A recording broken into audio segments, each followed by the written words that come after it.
after the 6th of March this year, with all the economic measures we have taken, in particular, the implementation of the flexible exchange rate and the agreement with the IMF, and what actions the Central Bank of Egypt has taken, I think started to give a better environment. We have seen our net foreign reserve is increasing. We've seen inflation started to decline. I believe our unemployment is below 7%. We're still able to make an economic growth. Also, it is a modest one, it's around 3%.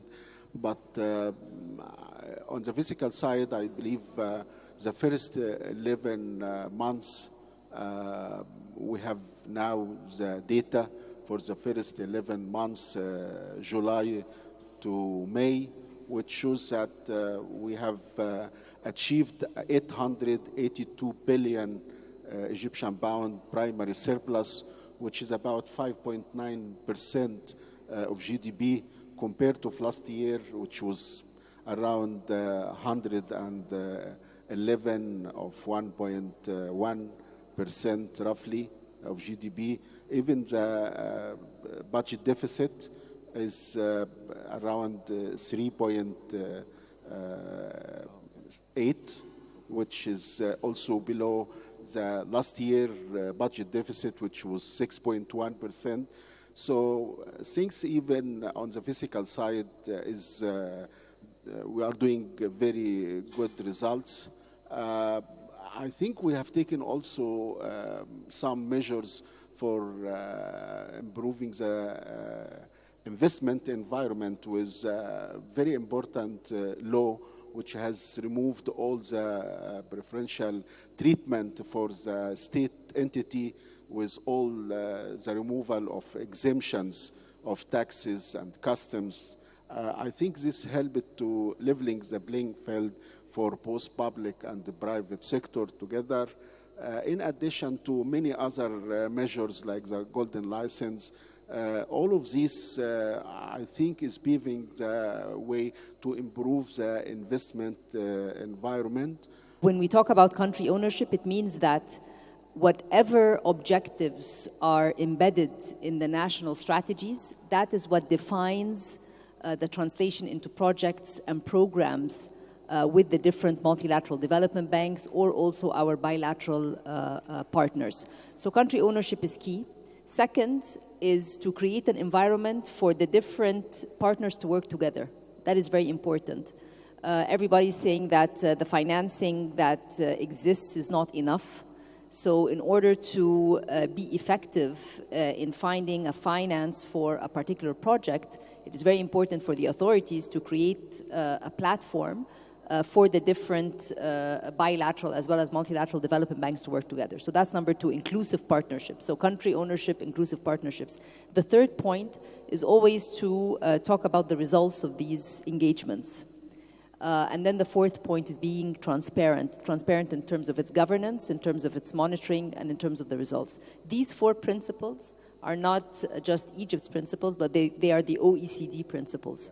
So by understanding the principles and trying to implement them in action, that's the only way that countries can move forward in ensuring that all the tools, be it technical assistance, finance, knowledge sharing, guarantees, etc., that's the only way that we will be able to benefit and maximize the comparative advantage from each of our partners. I'll put sustainable finance in the context of development finance, because one of the key components for having a proper sustainable finance market would be having financial instruments, proper financial instruments with proper taxonomy, definitions of what is a green bond, what is a blue bond, what is a transition bond, and hence completing regulatory frameworks that are quite clear for the investor and for the development agency that can be relying on those financial instruments to de-risk the projects for private sector investments. And here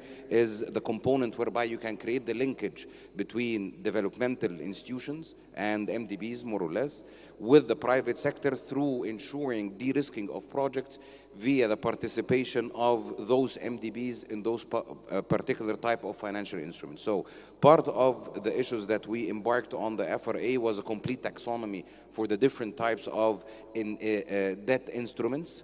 Gender bonds, sustainability linked bonds, green bonds, blue bonds, and so on and so forth. All of these different types of financial instruments are clearly articulated in the executive regulations of the capital market law, and hence this should be enabling the different projects that require funding.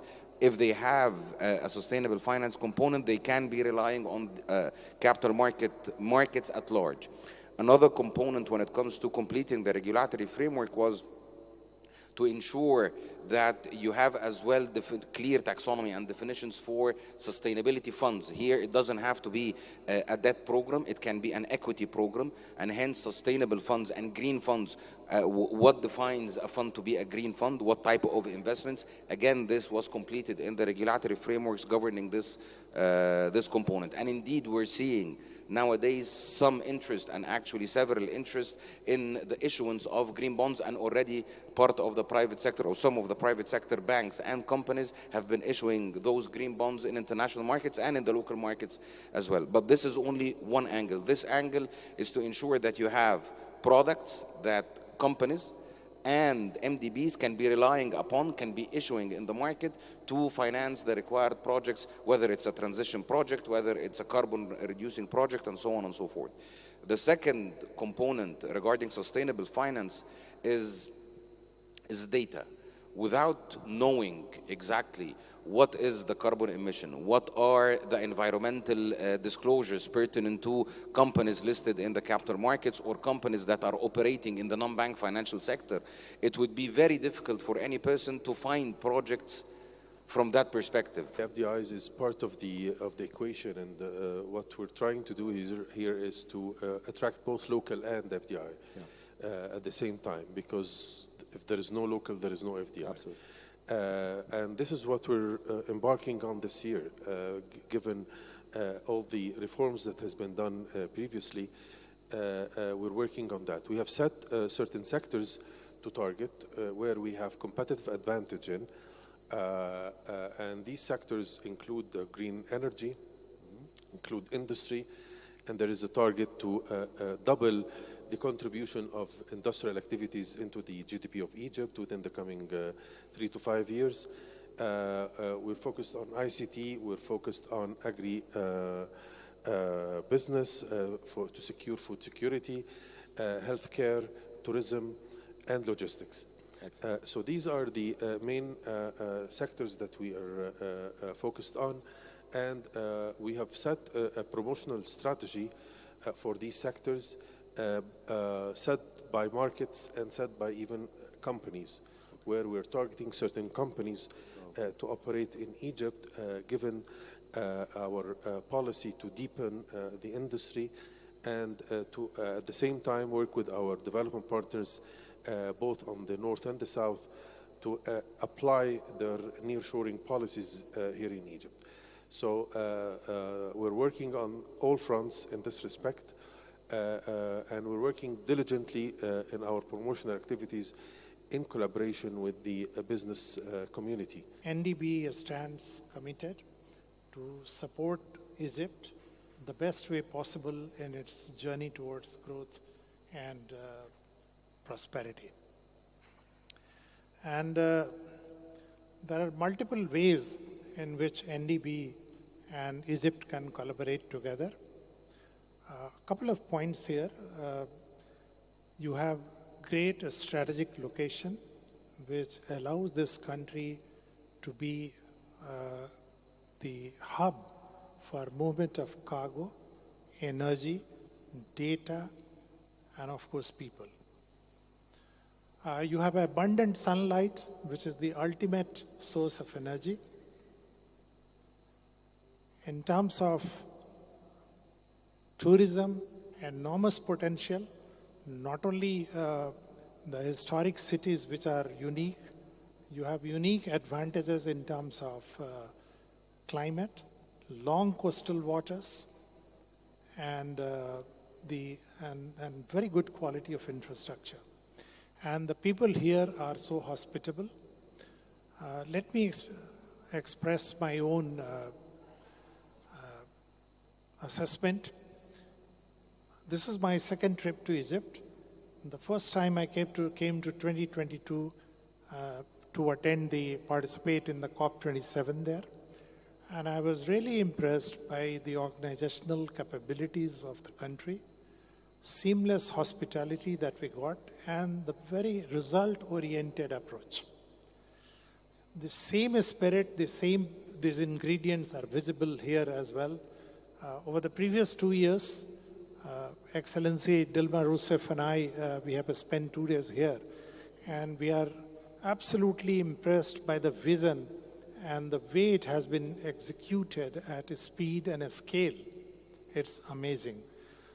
We spoke to a couple of people, and they're all convinced that this is going to unlock growth and job opportunities for decades to come.